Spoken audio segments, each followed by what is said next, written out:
Assalamualaikum warahmatullahi wabarakatuh.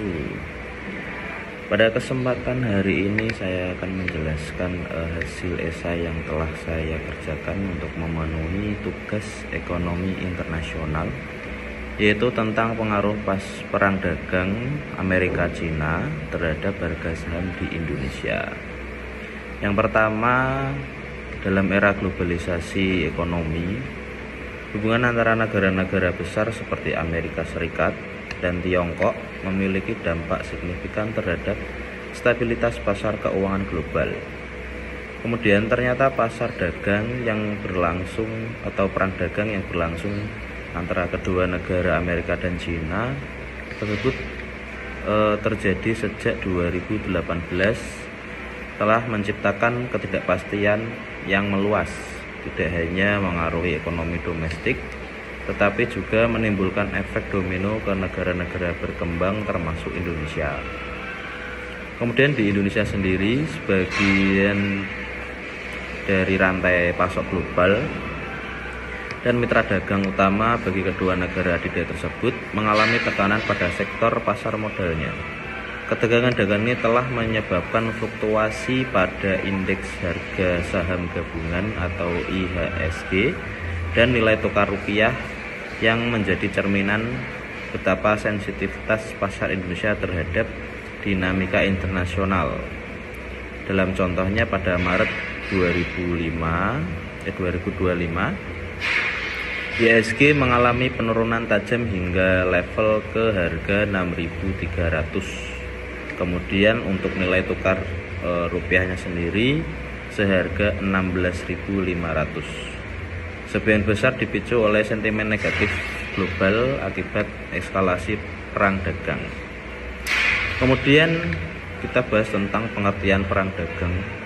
Perang dagang itu sendiri adalah sebuah konflik ekonomi yang terjadi ketika suatu negara memberlakukan atau meningkatkan tarif atau hambatan perdagangan lainnya sebagai balasan terhadap hambatan perdagangan yang ditetapkan oleh pihak yang lain.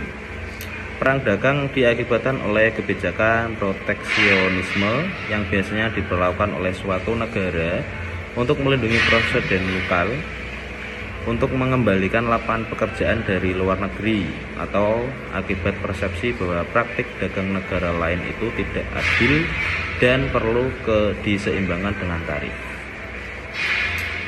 Kemudian perang dagang antara Amerika Serikat dan Tiongkok itu bukan hanya sekedar konflik tarif. Hal ini merupakan bagian dari kompetisi strategis antara dua kekuatan besar dunia yang melibatkan dimensi ekonomi, teknologi, dan geopolitik. Dampaknya bisa merembet ke negara-negara berkembang termasuk Indonesia, yang dimana Indonesia itu harus cermat membaca dinamika ini agar tidak terjebak dalam kepentingan kekuatan besar, tetapi justru dapat memanfaatkan secara strategis. Di samping itu, perang dagang antara Amerika Serikat dan Tiongkok yang kembali memanas pada tahun 2025 dipicu oleh kebijakan tarif tinggi dari pemerintahan Presiden Donald Trump. Tarif tambahan sebesar 32% terhadap produk Tiongkok dan rencana tarif 10-20% untuk semua impor telah menciptakan ketegangan global. Negara Indonesia sendiri sebagai mitra dagang utama kedua negara tersebut menghadapi dampak signifikan, namun juga memiliki peluang yang strategis yang dapat dimanfaatkan. Kemudian faktor-faktor yang dapat menyebabkan terjadinya perang dagang antara negara Amerika dan Cina. Yang pertama itu defisit perdagangan Amerika Serikat yang membesar. Jadi Amerika Serikat mengalami defisit perdagangan yang signifikan dengan negara Tiongkok, yaitu mencapai 295 miliar US dollar, dan ketika nilai ekspor Amerika Serikat ke Tiongkok hanya sekitar 145 miliar US dollar. Sementara itu impor dari Tiongkok mencapai 440 miliar US dollar. Dari ketidakseimbangan ini mendorong Amerika Serikat untuk memperlakukan tarif tinggi terhadap produk Tiongkok guna melindungi industri dalam negeri dan mengurangi defisit perdagangan.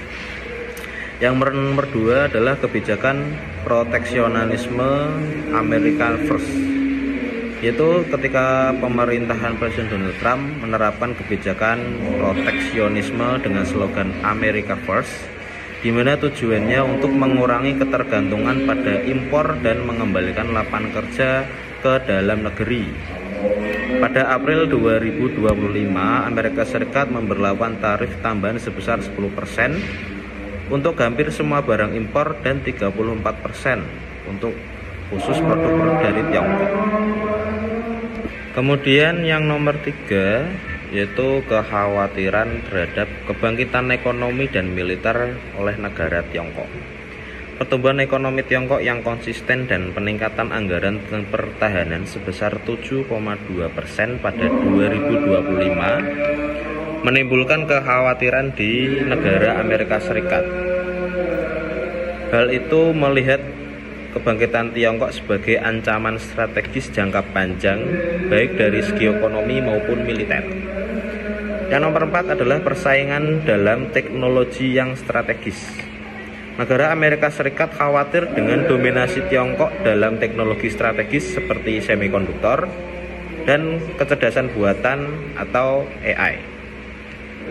Pada 2025, Amerika mengenakan tarif baru hingga 25% pada produk semikonduktor dan perangkat AI buatan Tiongkok sebagai balasan. Tiongkok melarang ekspor logam tanah jarang atau rare earth element ke Amerika yang sangat penting dalam industri teknologi tinggi. Kemudian pembatasan akses teknologi dan kekayaan intelektual.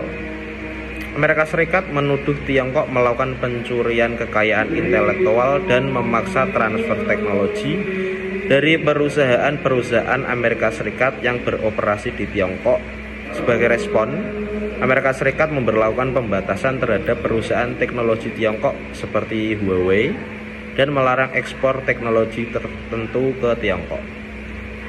Kemudian yang terakhir adalah faktor gangguan pada rantai pasok global. Perang dagang menyebabkan gangguan pada rantai pasok global terutama dalam sektor teknologi dan manufaktur. Amerika Serikat mendorong perusahaan-perusahaan untuk memindahkan produksi dari Tiongkok ke negara-negara lain seperti Vietnam dan India. Namun proses ini tidak mudah dan menimbulkan ketidakpastian di pasar global. Dampak yang terjadi antara perang dagang negara Amerika Serikat dan Tiongkok terhadap penurunan harga saham di Indonesia. Yang pertama itu pelemahan indeks harga saham gabungan atau IHSG. Tepatnya pada bulan Maret 2025, IHSG mengalami penurunan yang sangat tajam hingga lebih dari 7% dalam satu sesi perdagangan. Hal tersebut memicu perhentian sementara perdagangan selama 30 menit. Penurunan ini merupakan yang terbesar sejak 2011 dan menjadi cerminan kepanikan investor akibat eskalasi perang dagang antara Amerika Serikat dan Tiongkok. Yang kedua, peningkatan volatilitas pasar dan pelarian modal asing. Ketidakpastian global menyebabkan volatilitas tinggi di pasar saham Indonesia. Investor asing melakukan penjualan bersih atau net sell sebesar 35,64 triliun sejak awal tahun 2025. Hal ini mencerminkan penarikan dana dari pasar saham Indonesia ke aset yang dianggap lebih aman seperti obligasi pemerintah Amerika Serikat dan emas. Hal ini memberikan tekanan tambahan terhadap pasar keuangan domestik karena peran investor asing cukup dominan dalam likuiditas dan pergerakan saham di Bursa Efek Indonesia. Yang ketiga, ada dampak pada sektor tertentu. Sektor teknologi dan manufaktur mengalami penurunan signifikan. Saham seperti DCI Indonesia dan Chandra Asia Pasifik masing-masing turun sekitar 20% dan 90% dalam satu hari perdagangan. Hal ini disebabkan karena kedua sektor tersebut sangat bergantung pada aktivitas perdagangan internasional dan pasokan batu bara dari luar negeri. Dalam kondisi perang dagang, hambatan tarif dan non-tarif meningkat sehingga menekan biaya produksi dan profitabilitas perusahaan di sektor ini. Yang nomor 4 ada intervensi pemerintah dan otoritas keuangan. Untuk meredam dampak negatif dari situasi global, pemerintah Indonesia melalui Otoritas Jasa Keuangan atau OJK mengizinkan perusahaan publik melakukan pembelian kembali saham atau buyback tanpa persetujuan pemegang saham. Kebijakan ini bertujuan untuk menahan laju penurunan harga saham yang memberikan sinyal positif kepada pasar bahwa emiten masih memiliki fundamental yang kuat. Di sisi lain, Bank Indonesia juga melakukan intervensi aktif di pasar valuta asing untuk menstabilkan nilai tukar rupiah agar tidak terdepresiasi terlalu tajam. Langkah-langkah ini dianggap cukup efektif untuk menenangkan pasar dalam jangka pendek. Namun dalam jangka panjang, intervensi secara semacam ini hanya akan berhasil bila disertai dengan upaya struktural seperti perbaikan iklim investasi, efisiensi birokrasi, dan peningkatan kualitas sumber daya manusia. Yang kelima ada pemulihan bertahap oleh IHSG. Setelah periode penurunan, IHSG menunjukkan tanda-tanda pemulihan dalam sebulan terakhir. IHSG naik dari 5.996 menjadi 6.832. Mencerminkan peningkatan kepercayaan investor seiring meredanya ketegangan perang dagang. Pemulihan ini juga ditopang oleh sentimen positif dari kemungkinan tercapainya kesepakatan dagang sementara antara Amerika Serikat dan Tiongkok. Kemudian ada beberapa solusi yang mungkin bisa dilakukan atas dampak perang dagang Amerika Serikat terhadap Tiongkok yang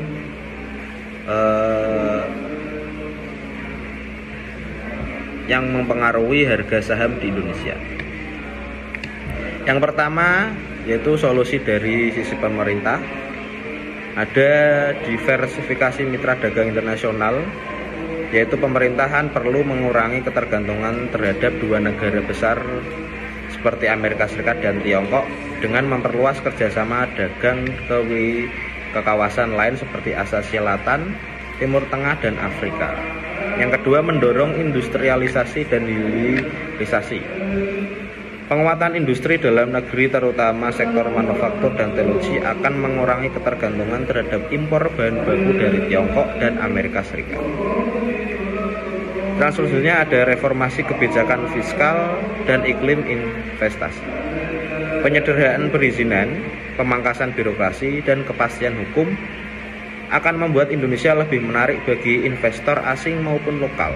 Dengan demikian, aliran modal tetap dapat terjaga walaupun sedang terjadi gejolak global. Kemudian ada solusi dari sisi otoritas pasar keuangan. Yang pertama ada intervensi moneter dan stabilitas nilai tukar. Bank Indonesia perlu menjaga kestabilan nilai tukar rupiah dengan strategi intervensi ganda, dual intervention, di pasar valuta asing dan obligasi. Yang kedua ada kebijakan buyback saham dan relaksasi peraturan pasar. OJK dapat terus memberikan kelonggaran bagi perusahaan publik untuk melakukan buyback saham agar saham tidak jatuh terlalu dalam. Ketiga ada penguatan literasi dan edukasi keuangan. Meningkatkan pemahaman masyarakat terhadap investasi di pasar modal akan menciptakan basis investor domestik yang lebih kuat dan tahan terhadap gejolak eksternal. Kemudian ada juga solusi dari sisi investor atau pelaku pasar. Yang pertama ada strategi diversifikasi portofolio, yaitu investor harus menyebarkan investasinya ke beberapa sektor dan instrumen termasuk saham defensif atau defensif, obligasi, reksadana, dan aset safe haven seperti emas. Kedua ada analisis fundamental dan risiko global. Investor harus perlu meningkatkan kapasitas analisis tidak hanya pada kondisi perusahaan, tetapi juga terdapat tren ekonomi global termasuk potensi ketegangan geopolitik. Yang ketiga ada menjaga perspektif jangka panjang. Volatilitas pasar yang disebabkan oleh perang dagang bersifat sementara. Investor sebaiknya tidak panik dan tetap fokus pada tujuan jangka panjang dengan memperhatikan fundamental ekonomi dan kinerja emiten.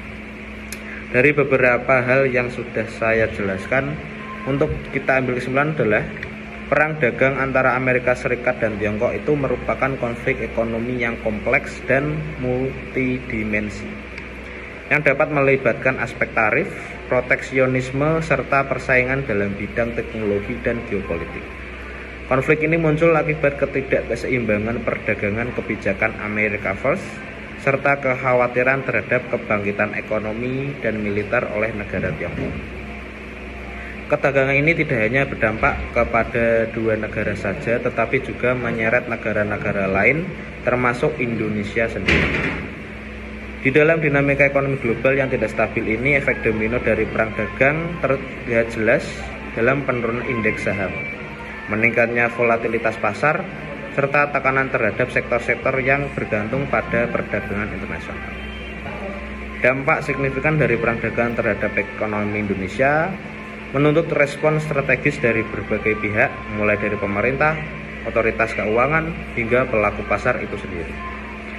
Pemerintah perlu mendorong diversifikasi mitra dagang dan memperkuat industri dalam negeri yang mengurangi ketergantungan terhadap negara besar. Sementara itu, otoritas keuangan harus menjaga stabilitas nilai tukar dan mendukung pasar modal dengan kebijakan yang adaptif. Di sisi lain, pelaku investor juga harus menerapkan strategi diversifikasi dan menjaga orientasi jangka panjang dalam menghadapi gejolak pasar. Dengan sinergi berbagai kebijakan dan kesadaran akan dinamika global, negara Indonesia diharapkan mampu menghadapi tantangan ini sekaligus memanfaatkan peluang strategis yang muncul. Demikian yang bisa saya jelaskan.